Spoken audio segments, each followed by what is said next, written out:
Doo-doo-dee. It's Nandi! Hello friends. A new survival has been announced, so I'm back with a video to help you make the most of it. As it is a recurring game mode, I will not go deep into the basics and just give you some highlights and character recommendations. A quick shout out to FMG who has been invaluable in putting this together. His referral code is on screen as a thank you. The protagonist for this event is Abraxas, Infernal Master of the Thousand Suns. The event starts on April 19th and runs for a week. You start with 2 tokens and the token refresh rate is 12 hours. Over the 7 days, you will have 15 tokens as a free-to-play player. You can bring Chaos characters as allies along with Abraxas against Ultramarines, Black Templar, and Astra Militarum. This is the first survival to feature those enemies, and also the first Chaos survival with the Mythic tier. To continue the trend of recent survivals, we once more get to use Machines of War, and after playing enough survivals, we can start later runs at higher rarities. Even though I'm not the biggest fan of the Votann survival, I did find this one to be reasonably fun. The rewards for this event are Abraxas character shards along with some other Thousand Suns resources. I'll quickly cycle through the chest rewards on screen.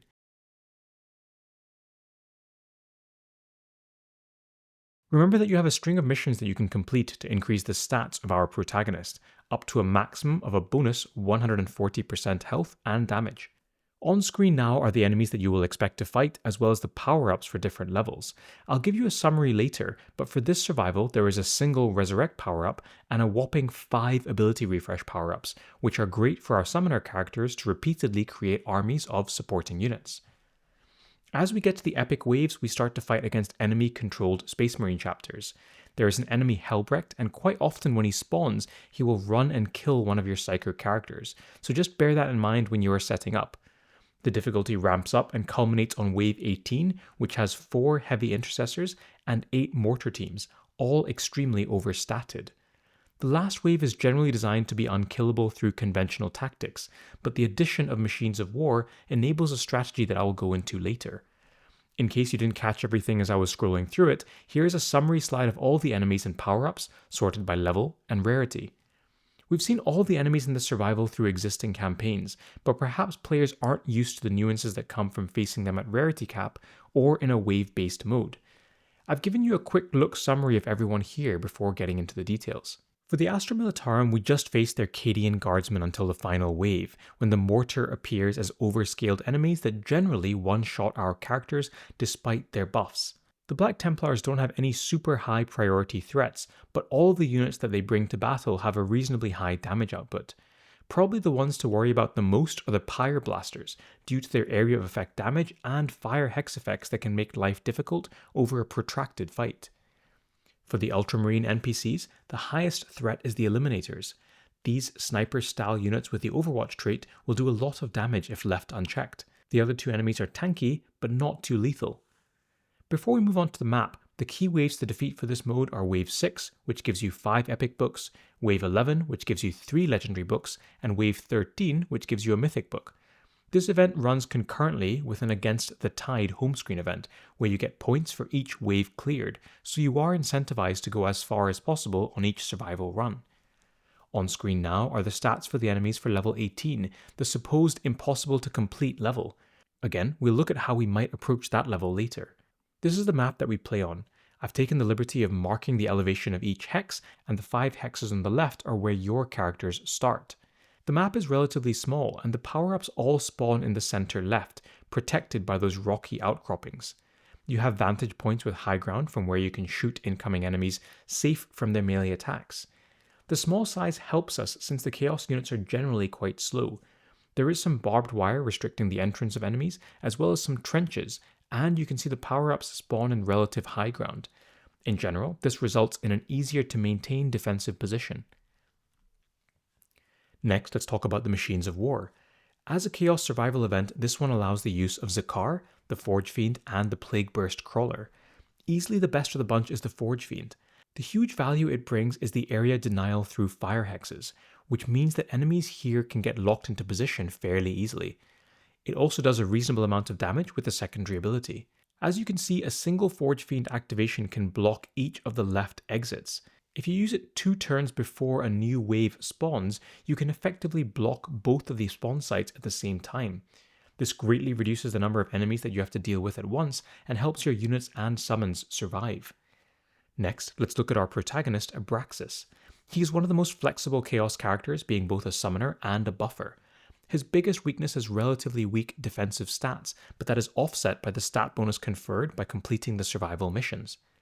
As we'll talk about in a second, Corrodius is generally the best character to give the ability refresh power up to, but if you don't have a high level Corrodius, then Abraxas is a great alternative to consider. Now the bit that you're all waiting for, the tier list and recommendations for this event. As a reminder, we are searching for characters that can kill multiple units per turn, have repeatable summons, or are very resilient. Here is the snapshot overview. I'll leave it on screen for a bit to digest before talking through some of the choices. Within the greater good tier, we have Corrodius, Abaddon, and the Forge Fiend. Corrodius is the best character for any survival where you get ability refresh power-ups. Poxwalkers are just amazing, punching above their rarity and self-replicating. The extra movement aura is also very welcome, letting you get your units where you really need them. His only downside is how hard it is to reach those ability refresh power-ups with Move 2, especially if you make an effort to summon from positions where your Poxwalkers cannot take power-ups away from you. For those late game players, Corrodius is even better than before due to the area of effect damage he does with the Orb of Decay relic. In this event, Abraxas can make use of all of the ability refresh power-ups, so you can do fine without Corrodius. Abaddon is an absolute powerhouse in survival now. He is tanky through Terminator armor, provides a range 2 buff to all units that are usable for the survival, and he can also kill 2 enemies per turn through his active ability. His active can also heal him in a pinch when needed. We have already talked about the Forge Fiend. Even if the secondary ability is not highly leveled, it's still worth bringing, I think, for the area denial effect. Closing spawn points is just that powerful. Obviously, if the secondary ability is leveled, then this guy gets even better. In the good tier, we have Maladus, Rotbone, Ahriman, and Archimatos. Maladus is an incredible tank that can clear several enemies per turn, and he's a very solid pick. Healers are generally worth their weight in gold in survival, and this event is no different. Rotbone is amazing.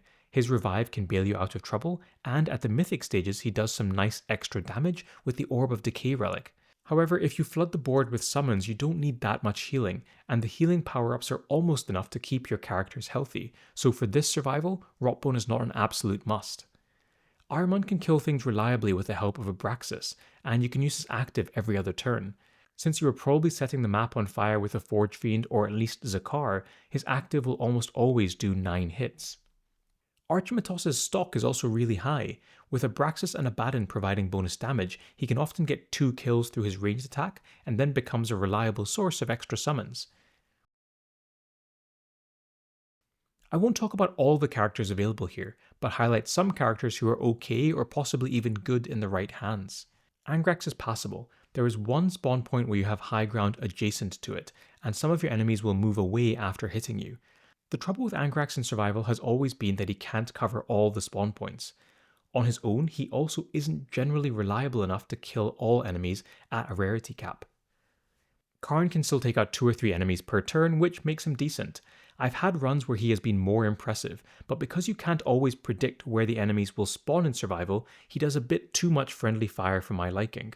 Karn is also relatively flimsy for a wave-based and rarity-capped mode.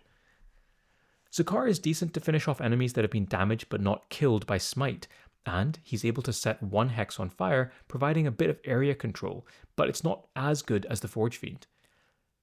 Similarly, the Plague Burst Crawler can do very heavy AoE damage if it's maxed, and you have units to provide contagion, but once more, the area denial from the Forge Fiend is too good to pass up. I found Haskell hard to maximize here. Although theoretically he can kill many units in one turn, getting him into contact with multiple enemies was not reliable or easy to achieve, and that left me unimpressed with him. Lucius is fine, but the main value for him is letting him die early to play with 6 units at once when he comes back. That strategy loses value when your units start the battle at epic rarity onwards. Rask is decent at providing shields, but he needs help killing either from buffers or power-ups and is quite slow moving. Speaking of power-ups, in an effort to make this video more useful, here is a section on who you should consider giving your power-ups to. Try and give the melee hits power-up to characters that can attack several units in a turn. Karn, Maladus, and Abaddon come to mind. Malladus in particular only gets to hit adjacent targets with his passive if he kills the primary target, so he needs the extra hits to be reliable.